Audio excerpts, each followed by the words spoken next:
స్తుతిస్తున్నాం. మీ ఆజ్ఞలను గైకొనుటే మిమ్మల్ని ప్రేమించుట అని మీరు సెలవిచ్చారు. కనుక మా జీవితంలో మీ ఆజ్ఞలను గైకొనే వారుగా ఉండటం సహాయం చేయండి. మిమ్మల్ని ప్రేమించేవారు బలముతో ఉదయించు సూర్యుని వలె ఉండును అని మీ వాక్యం సెలవిస్తాం. ఆ రీతిగా మా జీవితాల్లో ఉండునట్లుగా సహాయం చేయండి. మరొకసారి మీ వాక్యం ద్వారా మాతో మాట్లాడండి. మీరే బోధకుడిగా ఉండండి. మా కన్నులు మీ వైపు చూస్తూ ఉండగా మా చెవులను మీరు తెరవండి, మా హృదయాన్ని మీరు తెరవండి. మీ వాక్యం మా హృదయపు లోతుల్లోనికి ప్రవేశించినట్లు కృప దయచేయండి. వినబోచున్న ఈ వర్తమానంలో నుండి ఏదో ఒక వాక్యం మమ్మల్ని ఆకర్షించినట్లుగా చేయండి. ప్రభువా, మీరు మాట్లాడే ఈ ప్రశస్తమైన సమయాన్ని మాకందరికీ దీవెనకరంగా చేయమని మా రక్షకుడైన యేసుక్రీస్తు ఉన్నతమైన నామంలో ప్రార్థన చేస్తున్నాము తండ్రి. ఆమేన్.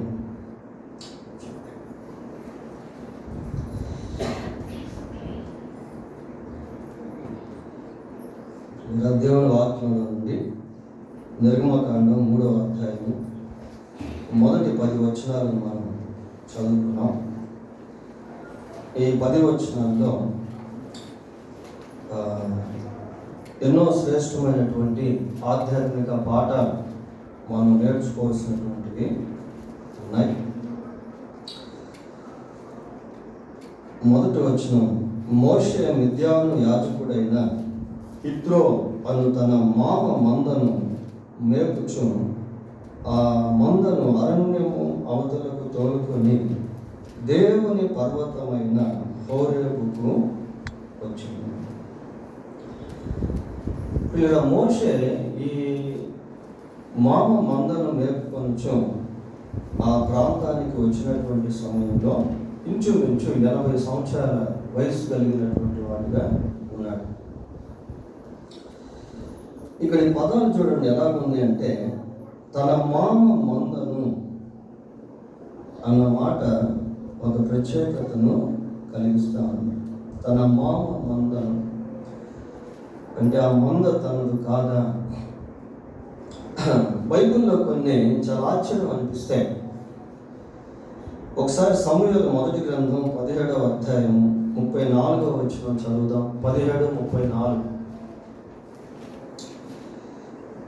17వ అధ్యాయం. అందుకు దావీదు సౌలుతో ఇట్లా నేను నా తండ్రి యొక్క గొర్రెలను, చాలు అంటే గొర్రెలు దావీదువి కావా? మోషే మేపుతున్నటువంటి మంద మోషే మామది అని ప్రత్యేకంగా చెప్పబడ్డం, దావీదు సౌలుతో మాట్లాడుతూ ప్రత్యేకంగా ఏమంటున్నాడు అంటే నా తండ్రి యొక్క గొర్రెలు. దీంట్లో మనం గుర్తించాల్సినటువంటి విషయం ఏంటి అని అంటే, అవి తమదైనప్పటికీ తమది కానట్టుగా ఉండటం లేదు. బైబిల్లో అనేక మంది భక్తులను మనం గమనించినప్పుడు చాలా గొప్ప ధనవంతులుగాను, ఐశ్వర్యవంతులుగాను, ఆస్తిమంతులుగాను కనపడతారు. కానీ ఏది కూడా తమది కానట్టుగానే ఉండి జీవించారు. ఆధ్యాత్మిక జీవితంలో ఈ థాట్ అనేటువంటిది, తలంపు అనేటువంటిది చాలా ప్రాముఖ్యం. మనం ఎంత సంపాదించినా, ఎంత ఉన్నత స్థితిలోనికి వెళ్ళినా దాని మీదే మనసును కేంద్రీకరించి దానికోసమే ప్రాకులాడడం, దానికోసమే పరుగులెత్తడం, దాని గురించే ఆలోచన చేయటం, దానికోసమే జీవించడం అనేటువంటిది it is not our duty. మన యొక్క పని అది కాదు ప్రియ. ఎంత సంపాదించినా కూడా ఈ లోకంలో అన్నీ మనం ఒకరోజు వదిలేసి వెళ్ళిపోవాల్సిందే. తిమోతికి రాసిన మొదటి పత్రిక 6వ అధ్యాయము 7-8 వచనాలు చదువుదాం. తిమోతికి రాసిన మొదటి పత్రిక 6వ అధ్యాయం 7-8 వచనాలు. మనం ఈ లోకంలోనికి ఏమీ తేలేదు, దీనిలో నుండి ఏమీ తీసుకొని పోలేము, కాగా అన్న వస్త్రములు గలవారమై ఉండి వాటితో తృప్తి పొంది ఉందము. ఈ లోకంలోనికి మనం ఏమీ తీసుకొని రాలేము, ఈ లోకంలో నుండి మనం ఏమీ తీసుకొని పోలేము. కాబట్టి అన్న వస్త్రములు కలిగి తృప్తి పొంది వాటితో తృప్తి పొంది what ever God gives us we have to be satisfied with that. దేవుడు మనకు దేన్నైతే ఇస్తాడో దానితో తృప్తి కలిగి జీవించడం. మన యొక్క మనస్సు, మన యొక్క హృదయము, మన యొక్క తలంపులు, మన యొక్క ఆలోచనలు మన సంపాదనల పైన సంపూర్తిగా పెట్టుకోకూడదు పిల్లలు. వాటిని ఒక భాగంలో ఉంచుకోవాలి, అంతేగాని కొద్దిమంది జీవితాలు ఎలా ఉంటాయంటే దేవుని కంటే ఎక్కువగా ధనాన్ని ప్రేమించడం, దేవుని కంటే ఎక్కువగా వృత్తిని ప్రేమించడం, దేవుని కంటే ఎక్కువగా ఉద్యోగాన్ని ప్రేమించడం, దేవుని కంటే ఎక్కువగా లోక సంబంధమైనటువంటి వస్తువులను ప్రేమించడం, దేవుని కంటే ఎక్కువగా లోకాన్ని ప్రేమించడం.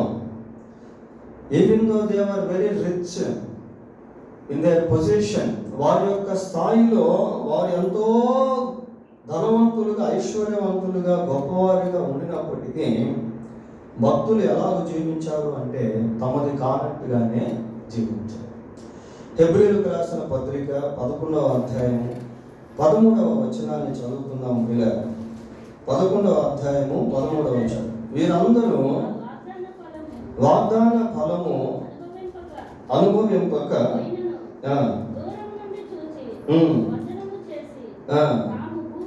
తాము భూమి మీద పరదేశులమును యాత్రికులమునై ఉన్నామని ఒప్పుకొని విశ్వాసము గలవారై వృత్తి నొందిరి. చూడండి, వారు భూమి మీద పరదేశులు యాత్రికులై ఉన్నారని ఒప్పుకొని విశ్వాసంలో ఉండి చనిపోయారు. కనుక మనం ఎంత సంపాదించినా one day or the other everything we must leave on this earth. ఒకరోజు అన్ని కూడా ఈ భూమి మీద మనం విడిచిపెట్టవలసిన వారమై ఉన్నాము ప్రియులారా. తిమోతికి రాసిన మొదటి పత్రిక 6వ అధ్యాయము, తిమోతికి రాసిన మొదటి పత్రిక 6వ అధ్యాయము 17వ వచనాన్ని చదువుదాం. ఇహమందు ధనవంతులైన వారు గర్విష్ఠులు కాక. చూడండి వాక్యం ఎలా ఉందో. ఇహమందు ధనవంతులైనటువంటి వారు గర్విష్ఠులు కాక అంటే ఏదో ఒక విధంగా గర్వము చోటు చేసుకునే అవకాశం ఉంది పిల్లలు. ఏదో ఒక విధంగా అహంకారము, అహంభావము, అవివేకము చోటు చేసుకునే ప్రమాదాలు ఉన్నాయి. కాబట్టి we have to keep that spiritual standards even though we are blessed by God. Utmost ఎంత ఉన్నత స్థితిలోనికి దేవుడు మనల్ని ఆశీర్వదించినప్పటికీ మనం ఏం చేయాలంటే ఆత్మ సంబంధమైనటువంటి ప్రామాణికాలను జాగ్రత్తగా కాపాడుకునేటువంటి వారంగా ఉండాలి. గర్విష్ఠులు కాక. ధనం ఎట్లాంటిదట? అస్థిరమైనటువంటిదట ప్రియులారా. అస్థిరమైన ధనమందు నమ్మిక ఉంచక సుఖముగా అనుభవించుటకు సమస్తమును మనకు ధారాళముగా దయచేయు దేవుని యందే నమ్మిక ఉంచుడని ఆజ్ఞాపించుము. దేవుని యందే నమ్మిక ఉంచుడి. దేవుడు ఇస్తున్నటువంటి ధనాన్ని, దేవుడు ఇస్తున్నటువంటి సౌకర్యాలను, దేవుడు ఇస్తున్నటువంటి సదుపాయాలను మనం అనుభవించాలి. కానీ ఎక్కడ కూడా గర్వించకుండా దేవుని యందే నమ్మిక ఉంచాలి అని ఈ వాక్యం సెలవిస్తా ఉంటుంది. మోషే చాలా గొప్ప వ్యక్తి. ఏది లిటరల్గా మనం ఆలోచన చేస్తే మోషే ఐగుప్తు దేశంలో ఉన్నప్పుడు రాజకుమారుడిగా ఉన్నాడు, సకల విద్యలను అభ్యసించినటువంటి వాడిగా ఉన్నాడు. ఫరో తర్వాత ఫరోగా మారాల్సినటువంటి వ్యక్తి ప్రియులారా. కానీ మోషే యొక్క హృదయంలో ఆ ఐగుప్తు అనేటువంటిది లేదు. మోషే యొక్క హృదయంలో ఐగుప్తుకు సంబంధించినటువంటి సుఖభోగములు అనేటువంటివి లేదు. మోషే మిద్యాను మామ అయిన ఇత్రో అను తన మామ మందను మేపుచు ఆ మందను అరణ్యం అవతలకు తోలుకొని దేవుని పర్వతమైన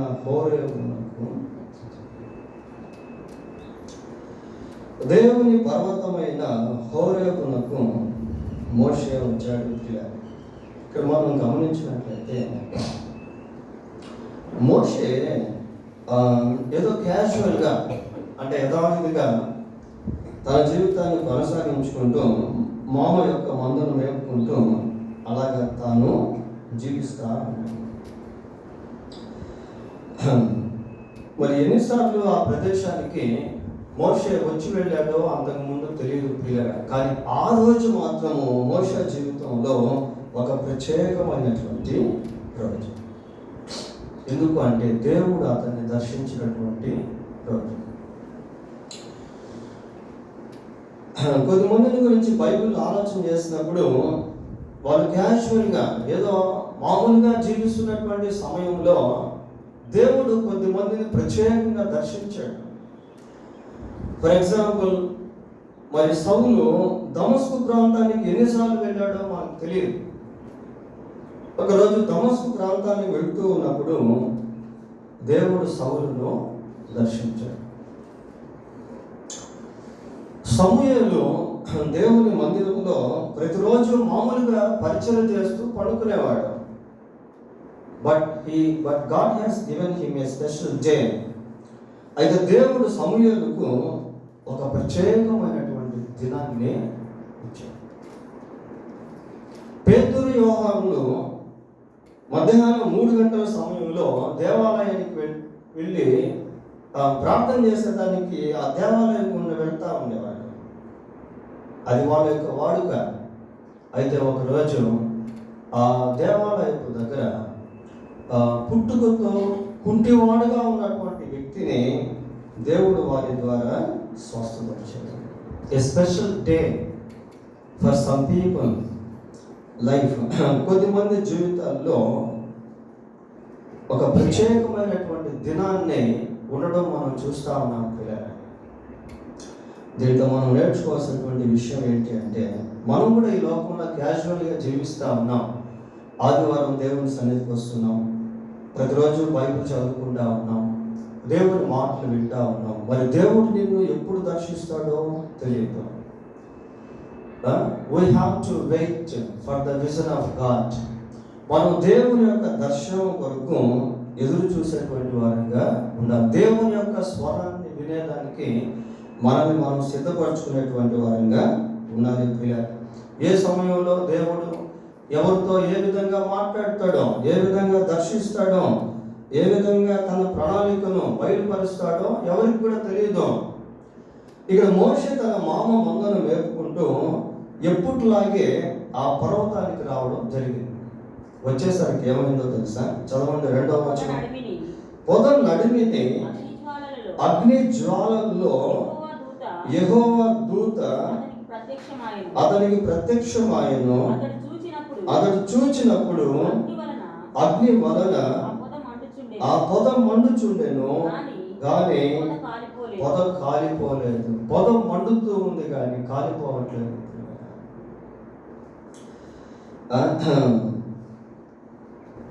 ప్రకృతికి అతీతమైనటువంటి అద్భుతాన్ని మోషే అక్కడ చూస్తా ఉన్నాడు. లోకానికి అర్థం కానటువంటి అద్భుతం, లోకం చూడలేనటువంటి అద్భుతము ప్రియులారా. మోషే అక్కడ దాన్ని చూస్తా ఉన్నాడు. God began to do his miracles in the life of Moses. మోషే జీవితంలో దేవుడు తన అద్భుతాలను చేయుటకు ప్రారంభించాడు. ఇక్కడ ఒక వింతైనటువంటి సంఘటనను మోషే చూస్తా ఉన్నాడు పిల్లలు. అతడు చూచినప్పుడు అగ్ని వలన ఆ పొద మండుచుండెను, కానీ పొద కాలిపోలేదు. పొద మండుతూ ఉంది కానీ పొద కాలిపోలేదు. మోషే జీవితంలో దేవుని యొక్క అద్భుతాలు చూసేటువంటి సమయము ప్రారంభమైంది. అటువంటి సంఘటన మోషే ఎప్పుడూ తన జీవితంలో బహుశా చూసి ఉండకపోవచ్చు.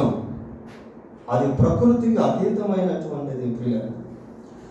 దేవుని కార్యాలు ప్రారంభమైనప్పుడు అవి ఒకదాని వెంట ఒకటి కనబడేటువంటివిగా ఉంటాయి. యోహాను రాసిన సువార్త 1వ అధ్యాయము, యోహాను సువార్త 1వ అధ్యాయము 50వ వచనాన్ని చదువుతున్నాం. 1వ అధ్యాయము 50వ వచనం. అందుకు యేసు, ఆ అంజూరపు చెట్టు క్రింద నేను చూచితినని నేను చెప్పినందువలన నీవు నమ్ముచున్నావా? వీటికంటే గొప్ప కార్యములు చూదువని అతనితో చెప్పాను. వీటికంటే గొప్ప కార్యములు నీవు చూస్తావు. ఇది ఒకటే కాదు, దీనికంటే గొప్ప కార్యములు నీవు చూస్తావు. ప్రియుల, దేవుని యొక్క వెంబడింపులో అనేకమైనటువంటి గొప్ప కార్యాలను మనం చూసేటువంటి వారిగా ఉంటాం. ఇప్పుడు మోషే జీవితంలో ఒక ప్రత్యేకమైనటువంటి మలుపు. మరి why God has visited Moses at the year of 18. మరి 80 సంవత్సరాల సమయంలో దేవుడు మోషేను ఎందుకు దర్శించాడు? God has a specific time for visiting his people. దేవుడు తన ప్రజలను దర్శించుటకు ఒక ప్రత్యేకమైన సమయాన్ని కలిగి ఉంటాడు. 80 సంవత్సరాల వయసులో దేవుడు మోషేను దర్శించాడు. ఒక అద్భుతాన్ని దేవుడు మోషేకు చూపిస్తాడన్నాడు. అగ్ని మండుతూ ఉంది, కానీ పొద మాత్రము కాలిపోవట్లేదు. అది ఒక వింతైనటువంటి దృశ్యము. 3వ వచనం చూడండి. అప్పుడు మోషే, ఆ పొద ఏల కాలిపోలేదో నేను ఆ తట్టు వెళ్ళి ఈ గొప్ప వింత చూచెదని అనుకున్నాను. మోషే తనలో తాను మాట్లాడుకుంటున్నాడు. పిల్లగా ఆ వచనాన్ని మనం బాగా పరిశీలన చేస్తే, ఆ పొద ఎలా కాలిపోలేదో నేను ఆ తట్టు వెళ్ళి ఈ గొప్ప వింత చూచెదను అనుకోలేను. అంటే తనలో తాను మాట్లాడుకుంటా ఉన్నాడు, తనతో తాను మాట్లాడుకుంటా ఉన్నాడు. దాన్ని ఏమంటారంటే వ్యక్తిగత అనుభవము అని అంటారు.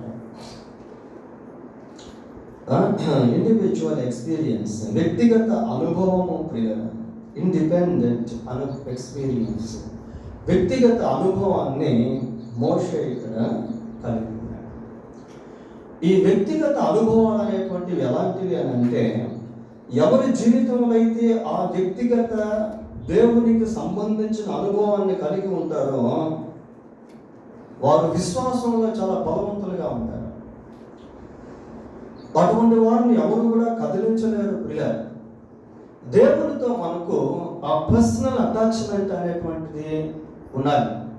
వ్యక్తిగత సంబంధం, వ్యక్తిగత అనుభవం, దేవుని స్వరాన్ని వ్యక్తిగతంగా వినడం, దేవుని సన్నిధిలో వ్యక్తిగతంగా ప్రార్థన చేసుకోవడం, personal fellowship with our God, వ్యక్తిగతంగా దేవునితో సహవాసాన్ని కలిగి ఉండడం చాలా ఇంపార్టెంట్.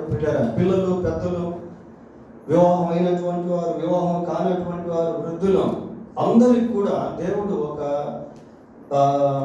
ఐశ్వర్యాన్ని ఇచ్చాడు, ఒక ట్రెజర్ని ఇచ్చాడు. ఏంటి అంటే ఆయన సన్నిధి. ప్రతి ఒక్కరూ వ్యక్తిగత ప్రార్థన చేసుకునేటువంటి వారుగా ఉండాలి. ప్రతి ఒక్కరూ వ్యక్తిగతంగా బైబిల్ చదువుకునేటువంటి వారుగా ఉండాలి. ప్రతి ఒక్కరూ వ్యక్తిగతంగా దేవుని గురించి ఆలోచించేటువంటి వారుగా ఉండాలి. ఈ వ్యక్తిగత దేవునితో అనుభవం ఏం చేస్తుంది అంటే మనల్ని వ్యక్తిగతంగా బలపరుస్తుంది. ప్రియులారా, దాన్ని ఎవరు కాదనే దానికి లేదు. యోహాను రాసిన మొదటి పత్రిక 1వ అధ్యాయం 1వ వచనం ఒకసారి చూద్దాం.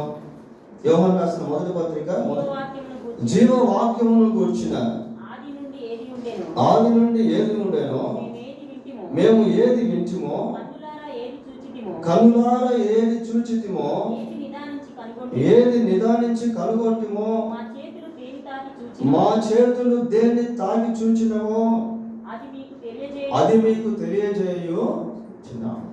వ్యక్తిగతంగా వాళ్ళు దేవుని విషయంలో అనుభవించినటువంటి విషయాలు ప్రియులారా, మా కన్నులు దేన్నైతే చూచాయో, మా చెవులు దేన్నైతే విన్నాయో, మా చేతులు దేన్నైతే తాకాయో వాటిని మీకు తెలియజేస్తా ఉన్నాం. వ్యక్తిగత అనుభవం మనకి ఏం చేస్తుంది అంటే దేవుణ్ణి గురించి విత్ కన్ఫర్మేషన్, దేవుని గురించినటువంటి నిర్ధారణతో తెలియజేసేటువంటి వారంగా ఉంటాము ప్రియులారా. దేవుణ్ణి అనుభవించేటువంటి వారు, దేవుని కార్యాలను అనుభవించేటువంటి వారు వ్యక్తిగత సాక్ష్యాలు చాలా బలంగా ఉంటాయి, చాలా బలంగా పనిచేస్తాయి. ఇప్పుడు మోషే తన జీవితంలో ఒక అద్భుతమైనటువంటి అనుభవాన్ని కలిగి ఉన్నాడు. ఆ పొద ఎలా కాలిపోలేదో నేను ఆ తట్టు వెళ్ళి ఈ గొప్ప వింత చూస్తాను. మనం దేవునితో ఎంత సమయాన్ని గడుపుతూ ఉంటామో దేవుడు అంతగా మనతో మాట్లాడుతూ ఉంటాడు. దేవునితో ఎంత సహవాసాన్ని మనం కలిగి ఉంటామో అంతగా మనం బలపరచబడుతూ ఉంటాం. కాబట్టి మనం మన సమయాన్ని దేవునితో అభివృద్ధి చేసుకోవాలి, పెంచుకోవాలి. We have to improve our time with our Lord. The more we spend with our Lord, the more we can get strength from the Lord. దేవునితో ఎంత సమయాన్ని మనం గడుపుతామో అంత బలాన్ని మనం పొందుకునేటువంటి వారంగా ఉంటాము.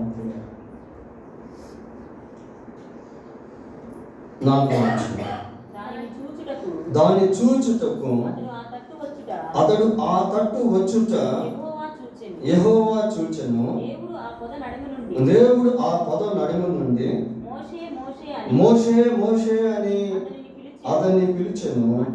అందుకతడు చిత్తము ప్రభువా అని. ప్రియులారా, మోషే ఆ పొద దగ్గరికి వస్తూ ఉంటే దేవుడు మోషేను చూస్తాడు. మోషేను చూడడం మాత్రమే కాకుండా మోషే మోషే అని పిలుస్తాడు.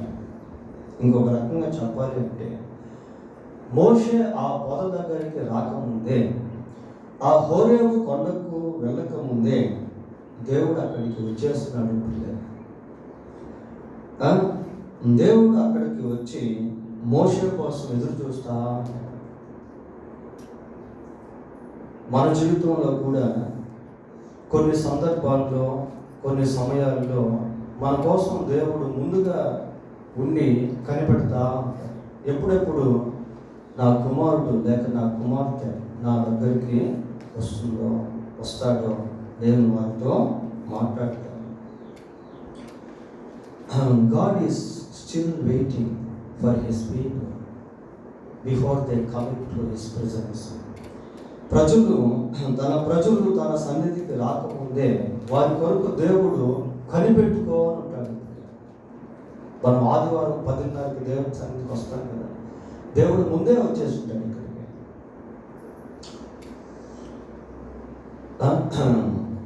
ఇక్కడ మోషే కంటే ముందు దేవుడు అక్కడ ఉన్నాడు ప్రియులారా. ఉండి మోషేను చూస్తూ మోషేతో మాట్లాడుతూ ఉన్నాడు. God is waiting to call, to speak. మోషేతో మాట్లాడేదానికి, మోషేని పిలిచేదానికి, మోషేకి తన చిత్తాన్ని బయలుపరిచేదానికి దేవుడు అక్కడ ఎదురు చూస్తూ ఉన్నాడు. మళ్ళీ ఒకసారి 4వ వచనం చదువుదాం. దాన్ని చూచుటకు అతడు ఆ తట్టు వచ్చుట యెహోవా చూచెను. దేవుడు ఆ పొద నడుము నుండి మోషే మోషే అని అతన్ని పిలిచాడు. అందుకతడు చిత్తము ప్రభువా అని. ప్రియులారా, దేవుడు ఎంత చక్కగా మోషేని పిలుస్తున్నాడో చూడండి. ఈ పిలుపు బైబిల్ అక్కడక్కడ మనకు కొద్దిమంది జీవితాల్లో కనబడుతుంది. సమూయేలు దేవుని మందిరంలో నిద్రపోతూ ఉంటే సమూయేలు సమూయేలు అని దేవుడు పిలిచాడు. సౌలు దమస్కు ప్రాంతం గుండా వెళ్తూ ఉంటే సౌల సౌల అనే దేవుడు పిలిచాడు. మార్తా మరియలు ఇంటికి యేసు ప్రభు వచ్చినప్పుడు మార్తా మార్తా అనే దేవుడు, ఇక్కడ మోషే మోషే అనే దేవుడు పిలుస్తా ఉన్నాడు. పిలిచిన వెంటనే మోషే యొక్క ప్రతిస్పందన ఎలా ఉందో చూడండి. మోషే ఏమంటున్నాడు? అందుకు అతడు చిత్తము ప్రభువా అని. అంటే బహుశా అప్పటికే మోషే దేవుని యొక్క స్వరాన్ని వినే అనుభవంలో ఉన్నాడా అంటే మనకు అంత దాఖలా బైబిల్లో కనబడదు. మరి చిత్తం ప్రభు అని ఎలా అని ఉండవచ్చు అని అంటే మనం కొంచెం ఇమాజినేషన్ ఊహించుకున్నట్లయితే మోషే అక్కడ ఒక అద్భుతాన్ని చూస్తా. ఆ అద్భుతం అనేది ఎలాంటిది అంటే అంతకుముందు ఎప్పుడూ చూడనటువంటి అద్భుతం. ఐగుప్తు దేశంలో అటువంటి అనుభవం మోషేకి ఎప్పుడు లేదు. ఐగుప్తు దేశం నుంచి వచ్చిన తర్వాత వివాహం చేసుకున్నాడు, 2 కుమారులకు జన్మనిచ్చాడు, మామ మందను వేపుకుంటూ జీవనాన్ని కొనసాగిస్తున్నాడు. దాదాపు 80 years అనుభవంలో, 80 సంవత్సరాల వయసు అనుభవంలో మోషే ఎప్పుడు కూడా అటువంటి సంఘటనను చూసి ఉండకపోవచ్చు. తర్వాత మోషే ఆ ప్రాంతానికి వస్తూ ఉన్నటువంటి సమయంలో అద్భుతాన్ని చూడడం మాత్రమే కాకుండా అక్కడ ఒక స్వరాన్ని వింటా ఉన్నాడు. ఏంటి ఆ స్వరము? మోషే మోషే. మనుషులు ఎవరు అక్కడ లేరు. ఎవరు లేనటువంటి స్థలంలో నుండి ఒక స్వరం మాట్లాడుతూ ఉంది. అది కూడా ఒక అద్భుతమే. పైగా ఆ స్వరానికి మోషే పేరు ఎలా తెలుసుంటుంది? కాబట్టి మోషే మోషే అంటంలో అది కూడా ఒక అద్భుతమే. కనుక వీటన్నిటిని బట్టి బహుశా మోషే చిత్తము ప్రభువా అని ఉండొచ్చు పిల్లలు. అది ఒకటి. రెండవదిగా మోషే హృదయము దేవుడు పిలిచే సమయానికి ఎలా ఉంది? అది కూడా చాలా ఇంపార్టెంట్. మన హృదయాన్ని సిద్ధపరచుకునేటువంటి దాన్ని బట్టి దేవుడు మనతో మాట్లాడతాడు. మన హృదయంలో దేవునికి సంబంధించినటువంటి ఎటువంటి ఆలోచనలు మనం కలిగి ఉన్నామో దాన్ని బట్టి కూడా దేవుడు మనతో మాట్లాడతాడు. మనం దేవుని సన్నిధిలో దేని గురించి అయితే ప్రార్థన చేశామో ఆ ప్రార్థన విని ఆ ప్రార్థనకు సంబంధించినటువంటి జవాబును దేవుడు మాట్లాడతాడు. ఎమ్మాయి మార్గంలో 2 శిష్యులు వెళ్తా ఉన్నారు. వెళ్తూ ఉన్నప్పుడు వాళ్ళు ఏం చేశారు అంటే, వాళ్ళు వెళ్తూ ఉండగా యేసుక్రీస్తు ప్రభువు వారి మధ్యకు వచ్చి వారితో కూడా నడవడం ప్రారంభించాడు. ఎందుకు యేసుక్రీస్తు ప్రభు వారి మధ్యకు వచ్చి వారితో నడుచుంటాడు అని అంటే, వారిద్దరు ఎమ్మాయి మార్గంలో వెళ్తూ దేని గురించి ఆలోచిస్తున్నారు తెలుసా? యేసు ప్రభుని గురించి ఆలోచిస్తున్నారు. ఎవరి గురించి మాట్లాడుతున్నారు అంటే యేసు ప్రభుని గురించి మాట్లాడుతూ ఉన్నారు. ప్రియుల, మనం దేవునికి సంబంధించి ఎంతగా ఆలోచిస్తామో అంతగా దేవుడు మనకు అర్థం అవుతాడు. మన హృదయం మన హృదయంలో ఎటువంటి సిద్ధపాటు భక్తికి సంబంధించి, విశ్వాసానికి సంబంధించి, ప్రార్థనకు సంబంధించి, పవిత్రతకు సంబంధించి మనం కలిగి ఉంటామో దాన్ని బట్టి కూడా దేవుడు మనతో మాట్లాడతాడు. మోషే ఐగుప్తు దేశంలో ఉన్నాడు, కానీ మోషే హృదయంలో ఐగుప్తు దేశం లేదు. మరి ఏముంది మోషే హృదయంలో? హెబ్రీ పత్రిక 11వ అధ్యాయము 24వ వచనం ఒకసారి చూడండి. మోషే పెద్దవాడైనప్పుడు విశ్వాసమును బట్టి ఐగుప్తు ధనము కంటే క్రీస్తు విషయమైన నింద గొప్ప భాగ్యమని ఎంచుకొని, ఒక్క నిమిషం, ఐగుప్తు ధనము కంటే, ఇంకోసారి ఐగుప్తు ధనము కంటే క్రీస్తు విషయమైన నింద గొప్ప భాగ్యము. ధనం గొప్ప భాగ్యం అని ఎంచుకోవట్లేదు ప్రియులారా. అసలు ఈజిప్షియన్ నాగరికత, మనం సివిలైజేషన్ గురించి ఆలోచిస్తే చాలా అద్భుతం. ఇప్పటికీ ఐగుప్తు యొక్క మమ్మీలు కానివ్వండి, ఐగుప్తు యొక్క సమాధులు కానివ్వండి, పిరమిడ్స్ కానివ్వండి, ప్రపంచంలో చాలా అద్భుతాలు ప్రియారు. అటువంటి ప్రాంతంలో రాజకుమారుడిగా ఎదిగినటువంటి వ్యక్తి ఐగుప్తు దేశంలో అంత అధికారం కలిగినటువంటి స్థాయిలో ఉన్నటువంటి వ్యక్తి హృదయం ఎలా ఉందంటే ఐగుప్తు ధనాన్ని గొప్పగా ఎంచుకోవడం. దేవుని గొప్పగా ఎంచుకుంటున్నాడు. క్రీస్తు విషయమైన నింద గొప్పది. ఇది ఎప్పుడు అంటే పిలిచిన తర్వాత కాదు, పిలవక ముందే దేవుడు ఆ పద మధ్యలో నుండి మాట్లాడక ముందే, దేవుడు హోరేబు కొండలో మోషేను దర్శించక ముందే మోషే హృదయం అలా ఉంది. అల్పకాలము పాపభోగము అనుభవించుట కంటే దేవుని ప్రజలతో శ్రమ అనుభవించుట మేలని ఎంచి. చూడండి పిల్లరా, ఐగుప్తు దేశంలో ఉన్నప్పుడే మోషే హృదయం అలా ఉంది. పాప భోగము ఎంతకాలం అట? అల్పకాలం అట పిల్లరా. పాప భోగము అల్పకాలము ఉండేటువంటిది. తుచ్చమైనటువంటి అభిలాషలకు ఎంతో మంది లొంగిపోయి వారి యొక్క జీవితాలను పాడు చేసుకునేటువంటి వారు, పతనం చేసుకునేటువంటి వారు ఉన్నారు పిల్లరా. ముఖ్యంగా యవనస్తుల ఎమోషన్ స్పిరిట్స్ అనేటువంటి పని చేస్తూ ఉంటే ఉద్రేక ఆత్మ. ఎందుకంటే రక్తం అలాంటిది, తలంపులు అలాగుంటాయి. They can take rapid actions. వారు ఎలాగుంటారు అంటే త్వరగా తీర్మానాలు చేసుకునేటువంటి వారుగా ఉంటారు, ఉద్రేకపూర్వకంగా ఉంటారు ప్రియులారా. మోషే మంచి యవన కాలం, ఐగుప్తు దేశంలో యవన కాలంలో ఉన్నప్పుడు ఎలా ఉన్నాడు అంటే దేవుని గురించి ఆలోచించేవాడిగా ఉన్నాడు. ఐగుప్తు సుఖభోగముల వైపు చూడట్లేదు. అవి ఎలాంటివి అంటే సుఖభోగాలు అనేటువంటివి అల్పకాలము ఉండేటువంటివి. అలాగని దేవుడు మోషేకి ఏమైనా తక్కువ చేశాడా? దేవుడే మోషేకు వివాహం చేశాడు. దేవుడే మోషేకి 2 కుమారులను ఇచ్చాడు. దేవుడే మోషేను గొప్ప స్థితిలోకి తీసుకుని వెళ్ళాడు. ఫరో కుమార్తె యొక్క కుమారుడునని అనిపించుకొనుటకు ఒప్పుకొనలేదు. అంటే ఐగుప్తు దేశంలో ఉన్నప్పుడు సంగతి పిల్లలు. ఫరో కుమార్తె యొక్క కుమారుడునని అనిపించుకొనుటకు, అంటే అనిపించుకునే అవకాశం ఉంది. కానీ మోషే హృదయంలో మరి ఐగుప్తుకు సంబంధించిన ఆశలు ఏమి కూడా పిల్లలు, మన హృదయాన్ని దేవుని కొరకు సిద్ధపరచుకోవాలి. మనం ఎప్పుడైతే మన హృదయాన్ని లేక మన జీవితాన్ని దేవుని కొరకు సిద్ధపరచుకుంటామో దేవుడు తప్పకుండా నీ జీవితంలో కార్యం చేస్తాడు. మనం దేవుని కొరకు జీవించాలని ఒక అడుగు ముందుకేస్తే దేవుడు మన విషయమై 10 అడుగులు ముందుకేస్తాడు.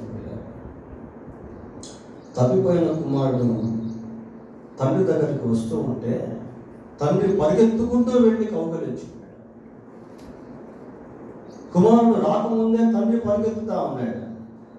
ఎంత ప్రేమ, ఎంత కనికరము, అంత సిద్ధంగా ఉంటాడు దేవుడు. మోషే హృదయాన్ని దేవుడు చూస్తా ఉన్నాడు పిల్లలు. మోషే హృదయం దేవునికి తెలుసు, మోషే యొక్క స్థితిపాటు దేవునికి తెలుసు. అయితే ఆ టైం వచ్చేంత వరకు మోషేని అలాగే ఉంచేశాడు దేవుడు. అరణ్యంలో మందను మేపుకుంటూ, మందను మేపుకుంటూ, గొర్రెలు మేపుకుంటూ. He was unknown person to society. సమాజానికి తెలియబడినటువంటి వ్యక్తిగా మోషే జీవిస్తూ ఉన్నాడు. అటువంటి మోషేను దేవుడు ప్రత్యేకంగా దర్శిస్తా ఉన్నాడు. 5వ వచనం, అందుకు ఆయన దగ్గరికి రావద్దు, నీ పాదముల నుండి నీ చెప్పులు విడువుము, నీవు నిలిచి ఉన్న స్థలము పరిశుద్ధ ప్రదేశము అనేను. దేవుడు మోషేతో మాట్లాడుతా ఉన్నాడు. నీవు నిలిచి ఉన్నటువంటి స్థలము పరిశుద్ధ ప్రదేశము.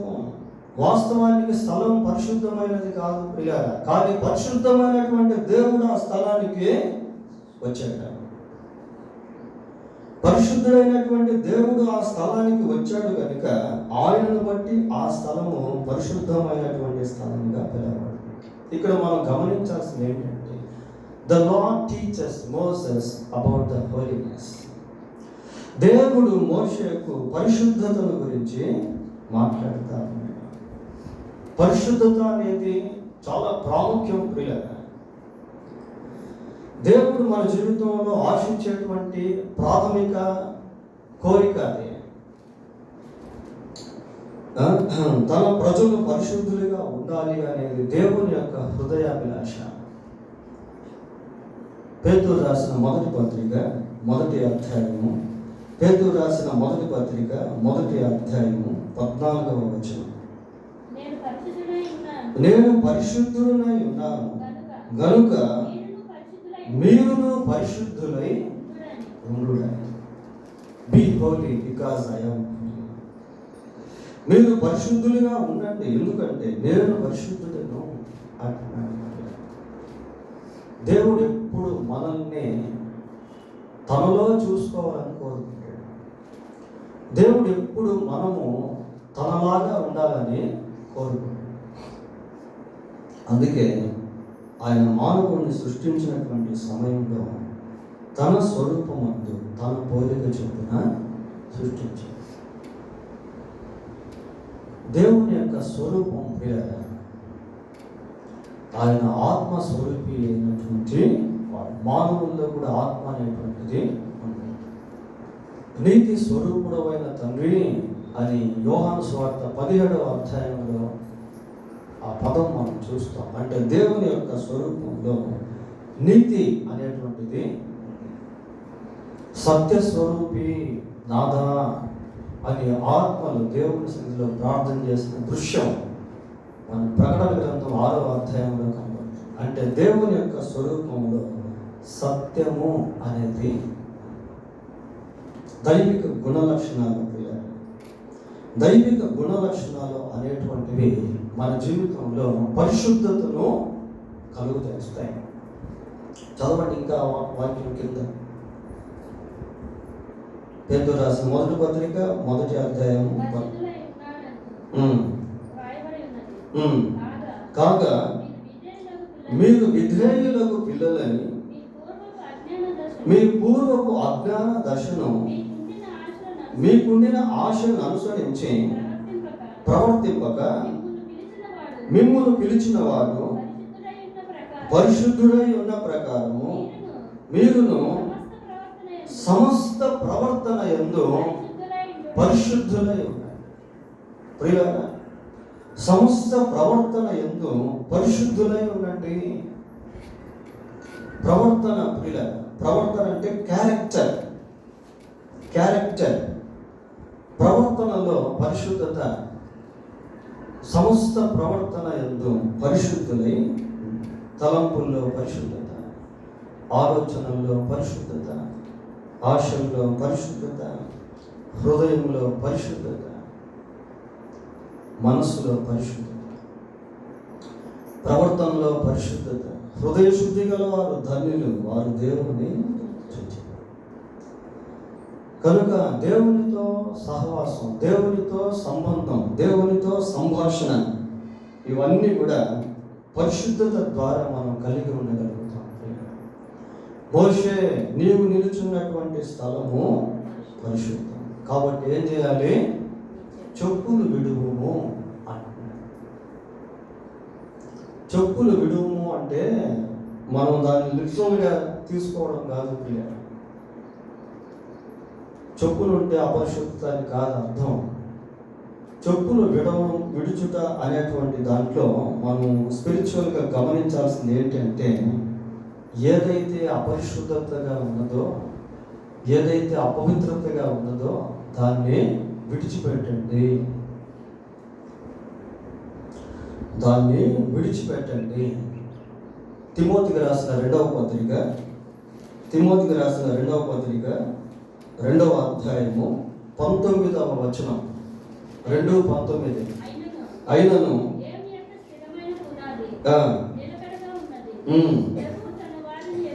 ప్రభువు తన వారిని ఎరుగును అనున్నదియే. ప్రభువు నామము ఒప్పుకొను ప్రతి వాడును దుర్నీతి నుండి తొలగిపోవాలని. ప్రభువు నామమును ఒప్పుకొని ప్రతి వాడు దేంట్లో నుంచి తొలగిపోవాలట?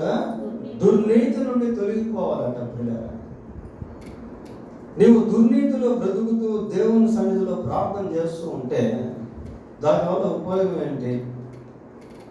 దేవుని సన్నిధికి వస్తూ కూడా లోకంలో లోక సంబంధిగా బ్రతుకుతూ ఉంటే దానివల్ల ఉపయోగం ఏంటి? ప్రభువు నామమును ఒప్పుకొని ప్రతి వాడు దుర్నీతి నుండి తొలగిపోవాలి. దేవుని దగ్గరికి వచ్చేంత వరకు దుర్నీతి ఏంటో మనకు తెలియదు. దేవుని దగ్గరికి వచ్చేంత వరకు పాపం ఎలాంటిదో మనకు తెలియదు. దేవుని దగ్గరికి వచ్చేంత వరకు అపవిత్రత ఎలాంటిదో అనేది మనకు తెలియదు. ప్రియులారా, దేవుడు ఎలాంటి వాడు అంటే ఆయన పరిశుద్ధత ఏంటో పాపం ఏంటో అనేది విభజిస్తాడు. దేవుని వాక్యంలో ఆ విభజన శక్తి అనేటువంటిది దాగి ఉంది. ఆయన వాక్యము 2 అంచులు గల ఖడ్గము అని చూస్తాం. కత్తి ఏ వస్తువు మీద అయితే పడుతుందో ఆ వస్తువు 2 ముక్కలు అయిపోతుంది.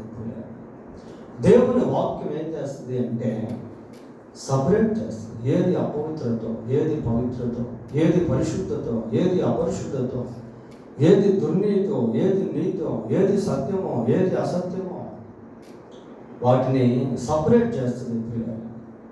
అందుకే మనం దేవుని సన్నిధికి వచ్చేంత వరకు, దేవుని వాక్యాన్ని చదువుతూ ఉన్నంత వరకు we can't recognize what is sin, what is holiness, what is purity, what is impurity.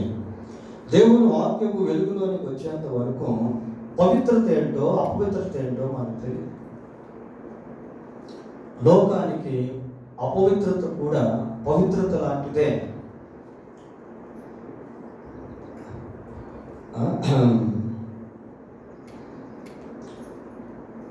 ఇక్కడ మోషేతో దేవుడు మాట్లాడుతూ అంటున్నాడు, మోషే, నీవు నిల్చున్నటువంటి స్థలము పరిశుద్ధం, చెప్పులు విడువు. దేన్నైతే విడవాలో దాన్ని విడిచిపెట్టాలి, దేన్నైతే పట్టుకోవాలో దాన్ని పట్టుకోవాలి. మనం ఎలాగుంటామంటే రివర్స్లో ఉంటాం. విడవలసిన దాన్ని విడిచిపెట్టకుండా దాన్ని పట్టుకుంటాము, పట్టుకోవాల్సినటువంటి దాన్ని పట్టుకోకుండా దాన్ని విడిచిపెడతాం. నీ హృదయము నా మాటలను పట్టుదలతో పట్టుకొని దాన్ని విడిచిపెట్టేస్తాం. మోషేతో దేవుడు ఆ రీతిగా మాట్లాడుతాడు. 6వ వచనం, మరియు ఆయన నేను నీ తండ్రి దేవుడను, అబ్రహాము దేవుడను, ఇస్సాకు దేవుడను చెప్పగా మోషే తన ముఖమును కప్పుకొని దేవుని వైపు చూడవలెను. చాలు.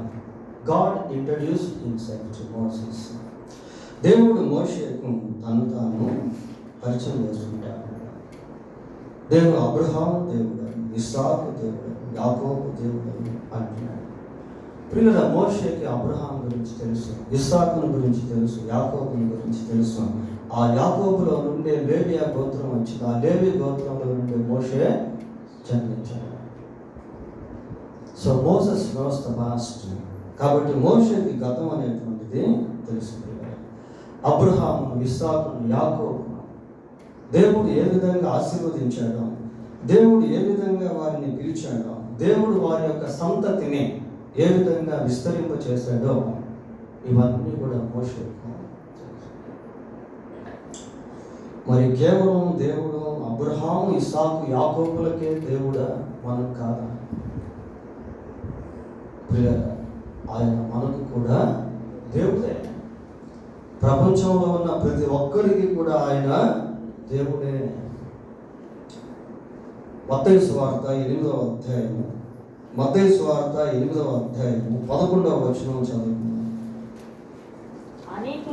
అనేకులు తూర్పు నుండి పడమటి నుండి వచ్చి అబ్రహాముతో కూడాను, ఇస్సాకుతో కూడాను, యాకోబుతో కూడాను పరలోక రాజ్యమందు కూర్చుండును.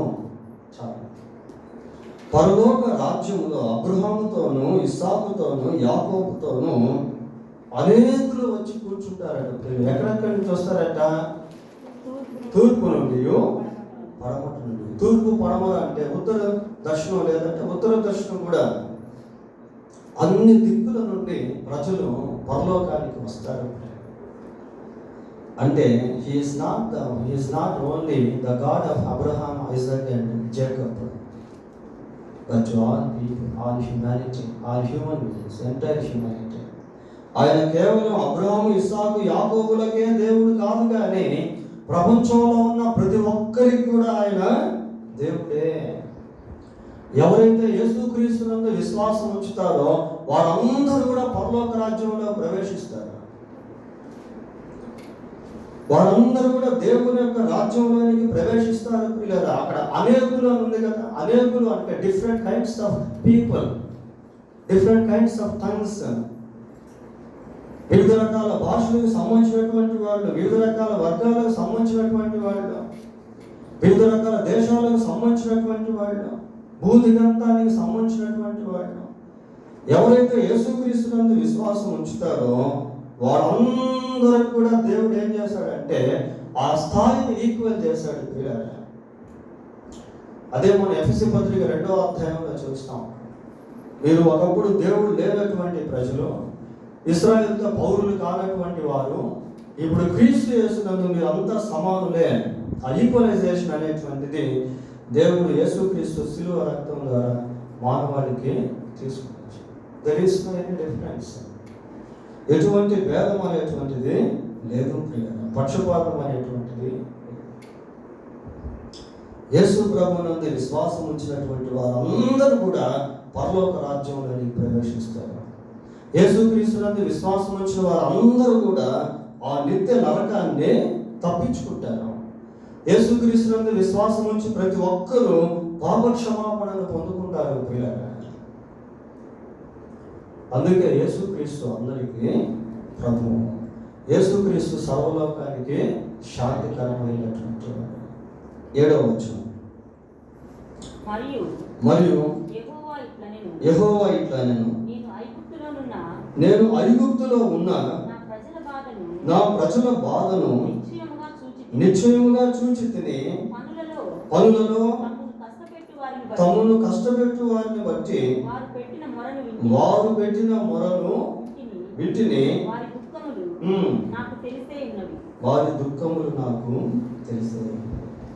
పిల్లల, దేవునికి తన ప్రజల యొక్క బాధ, తన ప్రజల యొక్క దుఃఖము, తన ప్రజల యొక్క వేదన తెలుసు. పిల్లల, సేమ్ ఇదే మాటను కొంచెం మనం ఆ 9వ వచనానికి వస్తే అక్కడ రిపీటెడ్గా మనకు కనిపిస్తుంది. చదవండి 9వ వచనం.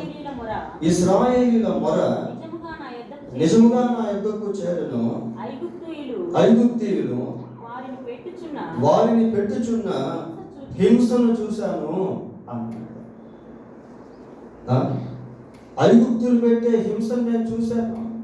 వారు పెట్టేటువంటి ఇశ్రాయేలు పెట్టినటువంటి మొరను నేను విన్నాను. వారి బాధను నేను చూశాను.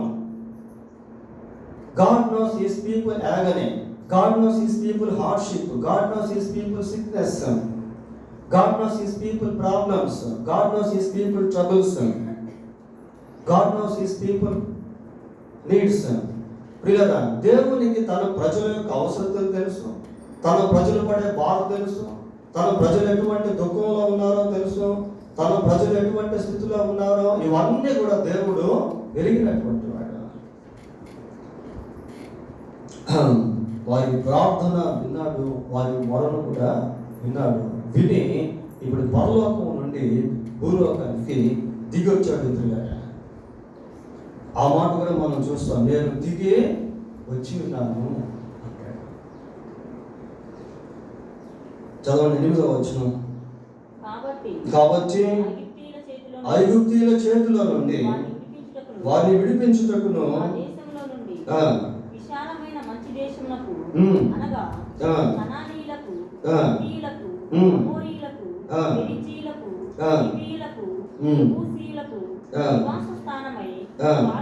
ప్రవహించే దేశమునకు వారిని నడిపించుటకు దిగి వచ్చి ఉన్నాను. ఈ వచనంలో రెండు విషయాలు మనం చూస్తాం ఇలా. ఏంటంటే ఒకటి విడిపించుట, రెండు నడిపించుట. ఐగుప్తు దేశంలో నుండి విడిపించి పాలు తేనెలు ప్రవహించేటువంటి దేశానికి నడిపిస్తాడు.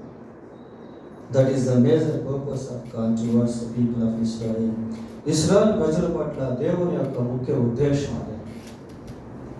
ఆ ఉద్దేశంతోనే ప్రభువు దిగి వచ్చాడు. ఐగుప్తు యొక్క దేశంలో నుంచి విడిపించి పాలు తేనెలు ప్రవహించేటువంటి దేశంలోకి వారిని నడిపిస్తాను అంటున్నాడు. ఇంకొక రకంగా చెప్పాలి అంటే ఫ్రమ్ స్లేవరీ టు బానిసత్వంలో నుంచి యాజమాన్యంలోనికి, చీకటిలో నుండి వెలుగులోనికి, శాపంలో నుండి ఆశీర్వాదంలోనికి వారిని దేవుడు తీసుకుని వెళ్తున్నాడు. ఐగుప్తులో వారికి స్వేచ్ఛ లేదు. ఐగుప్తులో వారి జీవితాలు బానిసత్వానికి సంబంధించినటువంటివి. ఐగుప్తులో వారు ఏది సంపాదించలేరు. ఐగుప్తులో వారి బ్రతుకులు ఎలాంటివి అంటే వారికంటూ ఏమీ లేనటువంటి స్థితి. కరువు, బాధ, వేదన, క్షోభ ఇవన్నీ అనుభవిస్తూ ఉన్నారు. వాటన్నిటిలో నుండి దేవుడు వారిని విడిపిస్తూ ఉన్నాడు. కేవలం విడిపించడం మాత్రమే కాకుండా దేవుడు వాళ్ళని వదిలేట్లేదు. మళ్ళీ వాళ్ళని ఎక్కడికి తీసుకెళ్తున్నాడు? పాలు తేనెలు ప్రవహించేటువంటి దేశానికి తీసుకుని వెళ్తా ఉన్నాడు. మనం సేవిస్తున్నటువంటి దేవుడు మనల్ని మధ్యలో వదిలిపెట్టేటువంటి వాడు కాదు. ఆయన ఉద్దేశం మన జీవితంలో నెరవేరేంత వరకు ఆయన మనల్ని నడిపిస్తాడు. మనం ఏ స్థితిగతుల్లో ఉన్నామో ఆయన తెలుసు. ఆ స్థితిగతుల నుండి ఆయన విడిపించేటువంటి వాడుగా ఉన్నాడు. ఈ రెండు టాస్క్ అంటే విడిపించుట, నడిపించుట, ఈ రెండు పనులు మామూలు పనులు కాదు. ఈ రెండు పనులు సామాన్యంగా జరిగేటువంటి పనులు కావు. ఐగుప్తు దేశంలో నుంచి ప్రజలు విడిపించాలి అంటే ఫరో అంత సామాన్యంగా వదిలిపెడతాడా? Is it possible? నో. అది అసాధ్యము ప్రియులారా. ఎన్నో అద్భుతాలు దేవుడు ఐగుప్తు దేశంలో చేసి, ఆ ఐగుప్తు దేశంలో చేసినటువంటి అద్భుతాలను బట్టి తన ప్రజలను ఆయన బయటకు తీసుకుని వచ్చిన తర్వాత మరి పాలు తేనెలు ప్రవహించేటువంటి దేశంలోనికి నడిపించాలి అంటే అది కూడా సామాన్యమైన విషయం కాదు. ఎందుకు కాదు అంటే అక్కడ ఎవరెవరు ఉన్నారు? అమోరీయులు ఉన్నారు, పెరిజీయులు ఉన్నారు, కనానీయులు ఉన్నారు, పెద్ద సమూహాలు ఉన్నారు. వాళ్ళందరినీ ఛేదించి తన ప్రజలను ఆ దేశంలోకి తీసుకుని వెళ్ళాలి అంటే అది కూడా మామూలు విషయం కాదు. దేవుడు ఒక్కడే కార్యం చేస్తే తప్ప ఆ రెండు కార్యాలు ఎప్పటికీ కూడా జరగవు. మన జీవితంలో కూడా కొన్నిసార్లు మనం ఏ బంధకంలో ఉన్నామో మనకు కొన్నిసార్లు తెలుసు, కానీ ఆ బంధకంలోంచి మనకై మనం బయటికి రాలేము. అక్కడ దేవుని కార్యం జరగాలి. దేవుని కార్యం జరిగితే తప్ప మనకు విడుదల రాదు. మనం దేన్నైతే స్వతంత్రించుకోవాలో దాన్ని కూడా మనకై మనం స్వతంత్రించుకోలేము. ఎందుకంటే అక్కడ శత్రువులు ఉన్నారు. ఆ శత్రువుల్ని మనం జయించలేము. కానీ దేవుడే మనకు ముందుగా వెళుతూ ఆ శత్రుత్వాన్ని జయించి వారి స్థావరాలకు మనల్ని నడిపిస్తాడు. 40 సంవత్సరాలు వాళ్ళు యాత్ర చేయాల్సి వచ్చింది అరణ్యం లేదా కానానికి వెళ్ళేదానికి. ఇంకా మధ్యలో అనేకమైనటువంటి అనుభవాలు. ఇప్పుడు మోషేని దేవుడు పిలుస్తా ఉన్నాడు.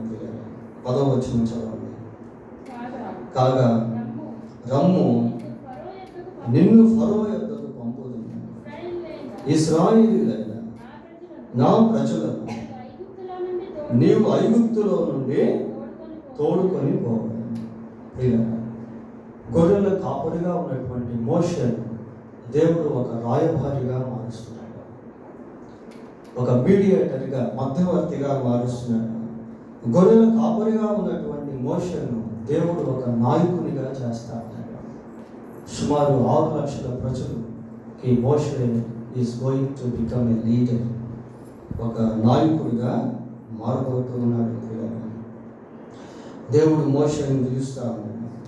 మోషేను దేవుడు వాడుకోవాలని తలంపు కలిగి ఉన్నాడు. మోషే ద్వారా దేవుడు అద్భుతాలు చేయించుకుంటూ ఉన్నాడు. దేవుడు మోషేను వాడుకుంటున్నటువంటి సమయంలో ఒక ప్రత్యేకమైనటువంటి శక్తిని దేవుడు మోషేకి ఇచ్చాడు.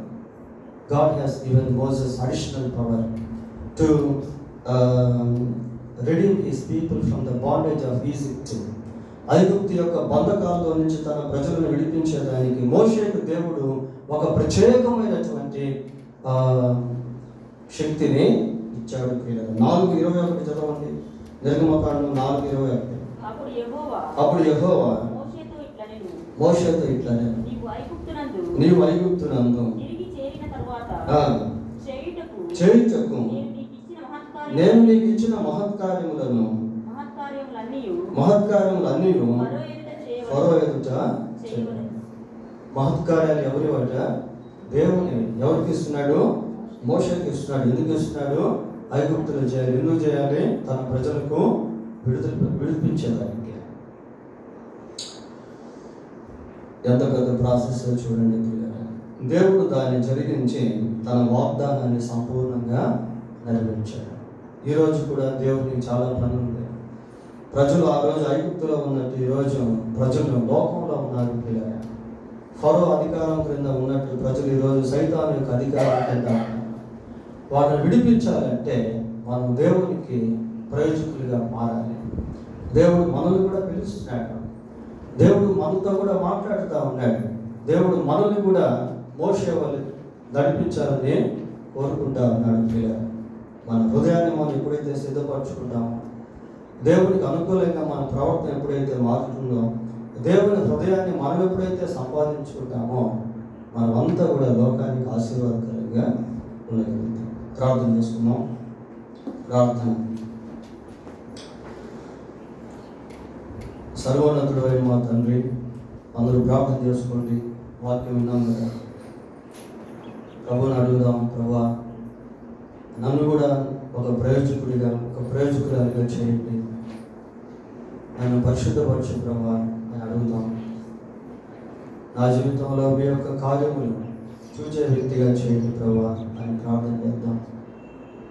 మోషే హృదయం ఎలాగైతే ఐగుప్తు దేశంలో తాను ఉన్నప్పటికీ హృదయం ఎలాగైతే మీ పైన ఉన్నదో అలాంటి హృదయం నాకు ఇవ్వండి అడుగుతాం. ప్రభా, మీకు వందనాలు, స్తోత్రాలు. చెప్పబడిన సందేశానికి నీరు కట్టి ఫలింపు దయచేయండి. విన్న మా అందరి హృదయంలో మీ పరిశుద్ధాత్మ కార్యం దయతో జరిగించండి. మా విధేయతలు, మా బలహీనతలను క్షమించండి. ప్రభా, మీ యొక్క గొప్ప కార్యములు చూసినట్లు మమ్మల్ని నడిపించండి. మీ స్వరాన్ని వినే అనుభవాన్ని మాకు దయచేయండి. మీతో వ్యక్తిగత సహవాసాన్ని కలిగి ఉండటం సహాయం చేయండి. మీ పరిచర్యలో మేము కూడా ప్రయోజకులుగా ఉండినట్లు కృప దయచేయండి. బంధకాల నుండి విడిపించే దేవుడు, కన్నీటిని తుడిచేటువంటి వాడు, ప్రభా, దుఃఖాన్ని నాట్యముగా మార్చేటువంటి వాడు. అందుని బట్టి మీకు స్తోత్రాలు చెల్లిస్తూ మా ప్రభు యేసుక్రీస్తు పరిశుద్ధమైన నామంలో ప్రార్థన చేస్తున్నాము తండ్రి. ఆమేన్.